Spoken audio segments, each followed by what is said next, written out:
We live in a world that rewards the loudest voice, the quickest response, the most dominant presence in the room. We are taught that speaking up is the only way to be noticed, to be heard, to be valued. But what if that's not true? What if the real power lies in restraint? What if the greatest leaders, the most influential people, and the wisest minds all understand that silence, true, intentional silence, is the key to strength? Think about the most respected leaders throughout history, the ones who didn't react impulsively, who didn't need to prove themselves with volume or force. They listened, they observed, they processed before they spoke. Their words carried weight not because they spoke often, but because when they did, it mattered. Silence gives us control, not just of a conversation, but of ourselves. It allows us to resist the urge to react emotionally, to say something just for the sake of saying it. It forces us to listen, not just to words, but to tone, to intent, to what's not being said. And in that silence, we gain an advantage. We gain clarity. We gain an understanding of the situation that those who rush to speak will never have. But silence is uncomfortable for most people. We have been conditioned to fill the gaps, to jump in when there's a pause, to assume that if we're not talking, we're not contributing. This is where the real shift happens. When we realize that silence itself is a contribution. It creates space for deeper thoughts, for more meaningful insights. It allows us to assess, to strategize, to decide when and how to engage. And this isn't just about leadership. It's about relationships, negotiations, decision-making. The person who speaks the least in a negotiation often has the most control. The person who listens instead of interrupting earns trust. The person who stays quiet when emotions run high prevents mistakes. In silence, there is confidence. The need to prove something disappears. The energy wasted on unnecessary words is redirected toward understanding. The more we embrace silence, the more we see that it is not the absence of strength, it is the source of it. You said, people who talk the most often know the least. Expand it and do not add any ending sentence and make it lengthy. ChatGPT said, people who talk the most often know the least. We've all been in meetings, conversations, or social settings where one person dominates the discussion. They have an opinion on everything. They answer questions before they're even fully asked. They jump in, eager to be the smartest person in the room. But the irony is, the more someone feels the need to prove what they know, the less they actually understand. Talking endlessly is often a defense mechanism. It's a way to mask insecurity, to create the illusion of expertise, to fill the space with noise so that no one has the chance to question or challenge them. But knowledge, real, deep, meaningful knowledge, doesn't need to be announced. It doesn't demand attention. It doesn't rush to be heard. Those who truly understand something don't need to overwhelm others with words because they know that wisdom speaks for itself. There's a reason the best teachers, the best leaders, and the best thinkers spend more time listening than speaking. They don't need to say everything they know. They don't need to impress anyone with their vocabulary, their opinions, or their rapid responses. Instead, they ask questions. They observe. They pause before they speak because they're processing, absorbing, learning. Compare that to the person who never stops talking. They react instead of reflect. They answer without fully understanding the question. They assume that confidence comes from dominating the conversation, when in reality, confidence comes from knowing when to stay quiet. We see this everywhere. In business meetings, the person who speaks the most isn't necessarily the smartest. They're just the loudest. In debates, the person who interrupts the most doesn't necessarily win the argument. They just make it harder for others to think. In social circles, the one who tells the most stories, who always has something to add, who can't stand a moment of silence, isn't necessarily the one with the most experience. They're just the one most afraid of being forgotten. Real intelligence doesn't need to be broadcasted. It doesn't need validation from others. The people who truly know something don't feel the need to say it over and over again. They let their understanding show in the way they listen, in the depth of their questions, in the thoughtfulness of their responses. But the ones who talk the most, they're usually the ones too busy proving themselves to actually learn anything. They mistake noise for knowledge, quantity for quality. They fill the air with words, hoping that if they talk enough, they'll be seen as experts. But in reality, they're just making it clear how little they actually know. We live in a world that never stops talking. Notifications, conversations, news cycles, opinions. There is an endless stream of noise fighting for our attention. We have been conditioned to believe that the more we engage with it, the more we understand. That if we keep listening, keep responding, keep staying in the middle of the noise, we'll eventually find clarity. But the truth is, clarity never comes from chaos. It comes when we step away from it. It comes in the quiet. Think about the last time you had a big decision to make. Maybe it was about your career, a relationship, or a major life change. What did you do? Most people seek input. They ask for advice, watch videos, read books, gather as much information as possible. And while knowledge is valuable, too much of it can cloud judgment. The more voices we allow in, the harder it becomes to hear our own. The more opinions we gather, the more confusing the choice becomes. But when we step back, when we sit with our own thoughts, away from the noise, that's when we begin to see the answer clearly. Silence creates space. Space to think, space to reflect, space to listen to what we already know but haven't been able to hear. The greatest minds in history, scientists, artists, leaders, understood this. Einstein would sit in silence for hours, lost in thought. Steve Jobs would take long walks alone to find clarity. Some of the most profound breakthroughs in history didn't happen in the middle of a discussion. They happened in the moments of stillness that followed. But most people avoid silence. They fill their schedules, their minds, their lives with distractions. They confuse movement with progress. They think that if they just keep going, keep searching, keep doing, they will eventually find what they're looking for. But the reality is, the more we chase clarity, the further away it gets, because clarity doesn't come from chasing, it comes from stopping. We see this in conversations too. The people who talk the most, who respond the fastest, who fill every gap with words, are they the ones with the best insights? Or are they just the ones who are afraid of silence?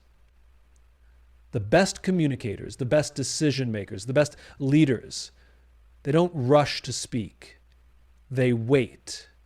They let silence do the work, because they know that in those quiet moments, real understanding begins to form. In every aspect of life, whether it's leadership, creativity, relationships, or personal growth, clarity is not something we find in the middle of the noise. It's something we uncover when we remove ourselves from it. The answers we seek, the direction we need, the understanding we long for, it's already there. But we can only hear it when everything else goes quiet. We live in a world that demands instant results, quick decisions, immediate responses, fast solutions. We are taught to believe that if we don't have the answer right away, we're falling behind. That if we take too long to decide, the opportunity will pass us by. But the truth is, the best answers, the ones that truly matter, rarely come in an instant. They take time. They need space to grow, to evolve, to reveal themselves in ways we never could have predicted. Think about the biggest decisions in your life, the ones that shaped who you are today. Did they come to you in a flash? Or did they unfold gradually through experiences, through mistakes, through unexpected turns? Some of the most profound realizations don't happen when we force them. They happen when we give them time to develop. Consider how nature works. A tree doesn't grow overnight. A river doesn't carve a canyon in a day. The most powerful forces in the world work slowly, methodically, over time. And the same is true for wisdom, for insight, for understanding. When we rush to find answers, we often settle for the easiest one, the one that feels right in the moment, but lacks depth. But when we allow time to do its work, we begin to see layers we never noticed before. We see connections we wouldn't have seen if we had rushed to a conclusion. This applies to leadership too. The best leaders don't react impulsively. They don't make snap decisions just to appear confident. They wait. They gather information. They allow space for reflection, because they understand that a decision made too quickly is often a decision made poorly. The best strategies, the best solutions, the best innovations, they come from patience, from trial and error, from resisting the urge to force an answer before it's ready. Think about the way great ideas come to us. They don't usually appear when we're searching for them. They come in the quiet moments, when we're taking a walk, when we're in the shower, when we're driving with no particular destination in mind. Why? Because our minds need time to process. They need freedom to wander. When we step back, when we stop pushing, that's when the best answers begin to surface. And yet most people don't trust this process. They fear uncertainty. They mistake patience for inaction. They think that if an answer isn't immediate, it must not exist. But the greatest minds, the most successful people, the most insightful thinkers, they all understand one thing. Time is not the enemy of progress. It is the foundation of it. The best answers don't arrive when we demand them. They arrive when we are ready to receive them, when we have allowed time to shape them, refine them, and reveal them in their fullest form. We live in a world where everyone wants to be heard. Social media, meetings, conversations. So much of our daily interaction revolves around expressing ourselves, making sure our voices are recognized, our opinions validated. But in this rush to be heard, we often forget the most powerful tool for connection isn't speaking, it's listening. Think about the last conversation you had where you truly felt understood, the kind where you walked away feeling lighter, feeling valued, feeling like someone actually saw you for who you are. What made that moment meaningful? Was it because the other person gave you advice? Was it because they told you their own story? Or was it because, for once, someone actually listened? Listening is more than just hearing words. It's about paying attention, not just to what is being said, but to what is behind the words, the pauses, the tone, the hesitation, the unspoken emotions. Most people listen to respond. They wait for their turn to speak, formulating their next sentence before the other person has even finished. But real listening isn't about waiting for your turn. It's about making the other person feel that, in that moment, nothing matters more than what they have to say. Think about relationships. Whether personal or professional, the strongest relationships aren't built on how well we articulate our thoughts. They are built on how well we understand the other person. A leader who listens earns trust. A friend who listens earns loyalty. A partner who listens creates intimacy. And it's not just about the big conversations, it's in the small, everyday moments. The way someone remembers your favorite coffee order. The way they notice when something feels off, even when you haven't said a word. The way they ask follow-up questions, not because they have to, but because they genuinely care. Listening is one of the rarest skills in the world because true listening requires presence. It requires setting aside your ego, your need to be right, your desire to share your own story. It means resisting the urge to interrupt, to fix, to relate. It means being comfortable with silence, allowing space for someone to gather their thoughts, to express what they might not even fully understand themselves. And here's the irony. When you become a better listener, people want to be around you more. Not because you say the right things, but because you make them feel seen. People are drawn to those who listen, not those who speak the most. When someone feels heard, they open up, they share more, They trust more. They feel connected. The deepest connections in life aren't built on words alone. They are built in the moments of quiet understanding, in the pauses between sentences, in the unspoken acknowledgement that someone is truly present. Because when you listen, not just with your ears, but with your full attention, you give people something rare. You give them the feeling that they matter. And that is what builds the strongest connections of all. We live in a culture that glorifies speed, faster results, quicker success, instant gratification. These have become the standards by which we measure progress. We want immediate outcomes, immediate answers, immediate rewards. But real growth, whether it's personal, professional, or organizational, doesn't work that way. Growth isn't a light switch that you can flip on. It's a process. And like any process, it requires time. It requires patience. Think about how nature works. A tree doesn't grow overnight. It starts as a seed, buried in the dirt, unseen by the world. For weeks, maybe months, there's no visible change. But beneath the surface, something is happening. The roots are forming, stretching, anchoring the tree in place. Only after the roots are strong enough does the first sprout break through the soil. And even then, it takes years of steady growth, seasons of change, before the tree reaches its full height. If you try to force it, if you rush the process, the tree becomes weak. It doesn't have the foundation to withstand the storms that will inevitably come. The same is true for us. The greatest personal transformations, the most meaningful career advancements, the strongest relationships, they all require patience. They don't happen overnight. They require time to develop, to mature, to solidify. But in a world that moves at lightning speed, patience feels like a disadvantage. We see others achieving success, reaching milestones, moving ahead, and we start to believe that if we're not progressing at the same speed, we must be failing. But growth isn't a race. It's not about who gets there first. It's about who builds something that lasts. Think about skill development. The best musicians, the best athletes, the best leaders, they didn't become great in a day. They put in the work consistently, patiently, even when it felt like they weren't making progress. A musician doesn't master an instrument by rushing through the notes. They practice day after day, refining their technique, learning from their mistakes, trusting the process. An athlete doesn't build strength by lifting the heaviest weight right away.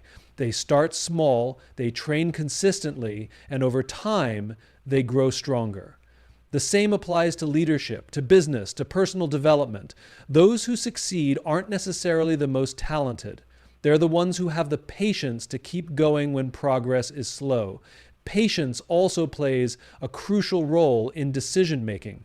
The best decisions aren't made in haste. They require reflection, consideration, and time to see the bigger picture. A rushed decision might feel productive in the moment, but it often leads to mistakes, misjudgments, and missed opportunities. The leaders who make the biggest impact aren't the ones who act the fastest.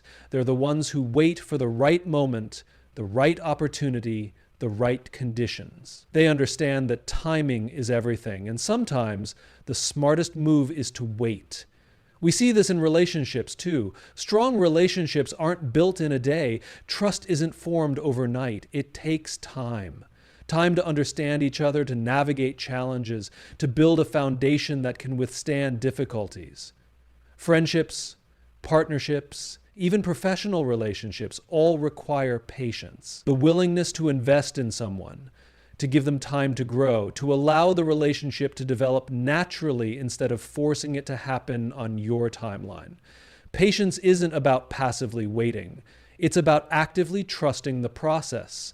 It's about knowing that real growth, whether it's in your career, your skills, your mindset, or your relationships, takes time. And the people who embrace that truth, who resist the urge to rush, who understand that anything worth building requires patience, those are the ones who achieve the kind of success that lasts. We spend most of our lives trying to gain control.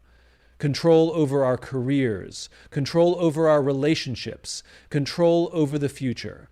We convince ourselves that the more we hold on, the tighter our grip, the more power we have.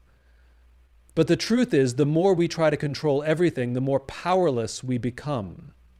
Real control, the kind that brings peace, clarity, and freedom, doesn't come from holding on. It comes from letting go. Think about the things we try to control the most. Outcomes, other people's opinions, situations that haven't even happened yet. We plan, we strategize, we micromanage, all in an effort to prevent uncertainty. But life is uncertain. No matter how much we try to control it, there will always be factors beyond our influence. People will act in ways we don't expect. Situations will change. Plans will fall apart. And the tighter we try to hold on, the more we struggle.